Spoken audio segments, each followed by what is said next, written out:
동쪽 지파가 우리를 배신했다. 칼을 들고 앞으로 그들의 건만한 제단을 험었어라. 그리하여 영광을 윈내소. 저들은 우리의 하나님을 노할게 했는. 자, 거의 내전 직전까지 갔던 한 나라가 있었습니다. 근데 놀랍게도요, 이 아주 오래된 이야기가 오늘날 우리가 겪는 갈등을 해결할 수 있는 기가 막힌 지혜를 담고 있다는 거예요. 아니, 어떻게 그게 가능할까요? 지금부터 그 비밀을 한번 파헤쳐 보겠습니다. 혹시 그런 적 없으세요? 그냥 확인도 안 된 소문만 딱 듣고 누군가를 오해해서 관계가 완전히 틀어져 버린 경험 말이에요.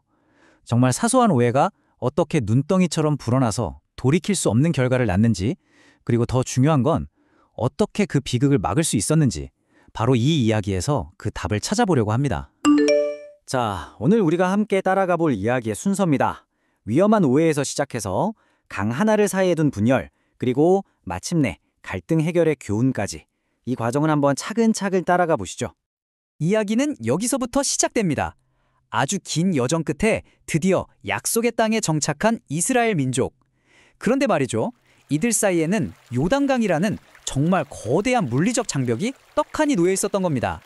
그러니까 두 지파 반은 강 동쪽에 살기로 했고, 나머지 9지파 반은 서쪽에 자리를 잡은 거죠.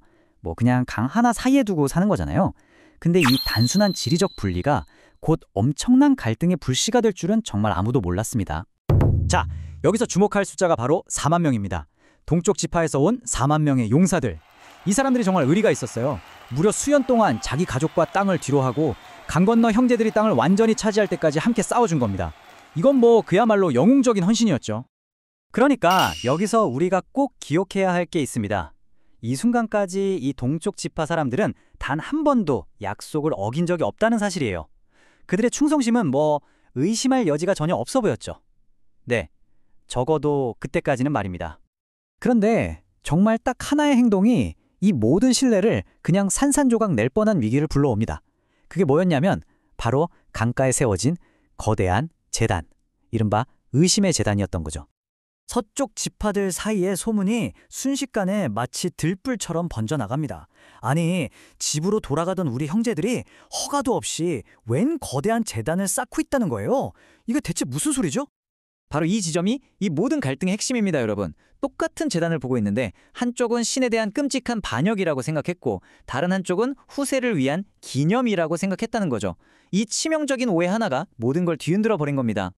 서쪽 지파가 왜 이렇게까지 해석했냐면요, 그들한테는 가장 중요한 법, 그러니까 율법이 있었기 때문입니다. 그 법에 따르면 신을 예배하는 공식 제단은 딱 하나여야만 했거든요. 그러니까 그들 눈에는 이 두 번째 제단이 그냥 공동체 전체에 대한 반역 선포나 다름없었던 거죠. 자, 이제 서쪽 지파는 선택의 기로에 섰습니다. 이 분노에 휩싸여서 당장 칼을 뽑아 들 것인가, 아니면 다른 길을 택할 것인가. 이들의 다음 행동이 말 그대로 모든 것의 운명을 결정하게 됩니다. 실제로 그들은 전쟁 준비를 다 마쳤습니다. 그런데 공격하기 바로 직전 아주 결정적인 멈춤을 선택합니다. 소문이 진짜 사실인지 먼저 직접 확인하기 위해서 대표단을 보내기로 한 거죠. 와, 바로 이 순간의 멈춤이 모든 걸 바꾼 겁니다. 근데 이 배경을 아는 게 정말 중요해요. 이들의 반응은 그냥 단순한 분노가 아니었거든요. 과거에 다른 신을 섬기다가 나라 전체가 큰 재앙을 겪었던 이른바 부월 사건이라는 아주 고통스러운 집단 트라우마가 있었던 거예요. 그래서 비슷한 비극이 또 반복될까봐 그토록 두려워했던 거죠. 근데 더 놀라운 게 뭔지 아세요? 이 사람들은 그렇게 분노하면서도 화해의 손길을 내밀었다는 점입니다. 만약 당신들 땅에 문제가 있는 거라면 우리가 가진 땅의 일부를 기꺼이 나눠주겠다고 제안까지 한 거죠. 이건 뭐 의미할까요? 이들이 원한 게 처벌이 아니라 어떻게 해서든 단결을 지키고 싶었다는 걸 보여주는 대목입니다. 자, 이제 드디어 이 모든 오해의 중심에 섰던 동쪽 지파가 입을 열 차례가 왔습니다. 과연 이 어마어마한 비난 앞에서 그들은 어떻게 반응했을까요? 한번 상상해 보세요. 만약 여러분이 가장 믿었던 동료에게서 끔찍한 배신자라는 누명을 썼다면 기분이 어떨 것 같으세요? 아마 대부분은 억울해서 분노부터 터뜨리지 않을까요? 하지만 동쪽 지파의 반응은요, 우리의 이런 예상을 완전히 뒤엎어버립니다. 동쪽 지파는 발끈하거나 방어적으로 굴지 않았어요. 그들은 상대방의 모든 비난을 정말 끈기 있게 끝까지 다 들었습니다. 마치 부드러운 대답은 분노를 가라앉힌다는 그 오래된 지혜를 몸소 실천하는 것 같았죠. 이들의 이 놀라운 대응이 팽팽했던 긴장의 끈을 서서히 풀기 시작한 겁니다. 그리고 마침내 밝혀진 진실은 정말 충격적이었습니다. 그 제단은 예배나 제사를 위한 게 전혀 아니었어요. 오히려 정반대였습니다.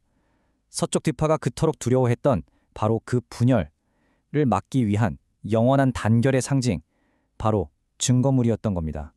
동쪽 지파는 차근차근 설명하기 시작합니다.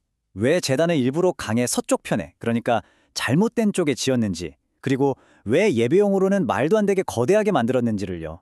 그건 제사를 지내기 위해서가 아니라 강 건너편에서도 똑똑히 볼 수 있는 증거로 삼기 위해서였다는 겁니다.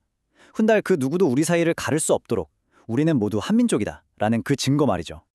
자, 이렇게 해서 끔찍한 전쟁은 피할 수 있었습니다. 그렇다면 이 오래된 이야기, 이 고대의 청사진이 오늘날 우리의 수많은 갈등과 의견 충돌을 헤쳐나가는데 과연 어떤 교훈을 줄 수 있을까요? 이 이야기 속에는 정말 주옥 같은 갈등 해결의 원칙들이 숨어 있습니다. 섣불리 판단하기 전에 먼저 이해하려고 노력하는 것, 뒤에서 수군거리는 대신 직접 만나서 우려를 전달하는 것, 그리고 평화를 위해서라면 기꺼이 희생을 감수하는 용기까지요. 이런 원칙들은 그냥 옛날 이야기가 아니라 오늘날 우리의 직장, 가정, 그리고 우리 사회에 그대로 적용될 수 있는 살아있는 지혜 아닐까요? 결국 이 고대의 지혜는 오늘 우리에게 이런 질문을 던지는 것 같습니다. 지금 여러분의 삶을 힘들게 하는 갈등은 무엇인가요? 그리고 그 갈등 속에서 오늘 이야기 속 어떤 단계를 한번 적용해 볼 수 있을까요? 어쩌면 판단을 잠시 멈추고 대화를 시작하는 그 작은 용기 하나가 모든 것을 바꿀 수 있을지도 모릅니다.